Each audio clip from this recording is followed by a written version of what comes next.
संध्याकाळ झाली ना की डुग्गू बरोबर त्याच्या पप्पाची वाट बघत असतो. कारण त्याला माहिती आहे संध्याकाळ झाली की पप्पा घरी येतात.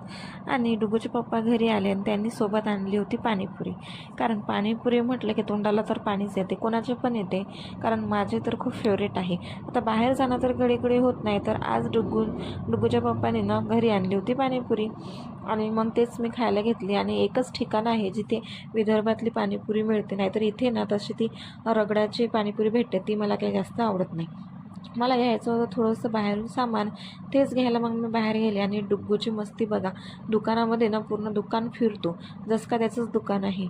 आणि आपण बोललो ना तर ऐकत पण नाही, म्हणजे भीत पण नाही कोणाला ओरडलं तर. मग मी थोडंसं सामान घेतलं आणि घरी आलो. आणि घरी आल्यानंतर बघा बापलेकांची कशी मस्ती सुरू आहे. आपण अंग टाकलं ना की त्याला फक्त अंगावर उड्या मारायला पाहिजे असतात, आणि तो म्हणजे अंग टाकूच देत नाही आणि आपल्याला झोपूसुद्धा देत नाही, अंगावर उड्या मारतो. आणि त्याला ना अंगावर उड्या मारायला खूप मज्जा येते, म्हणजे त्याला ना असे तळतळपणा आता इतका करतो ना की बस विचारायचं कामच नाही. तर बाय, भेटूया नेक्स्ट व्लॉगमध्ये.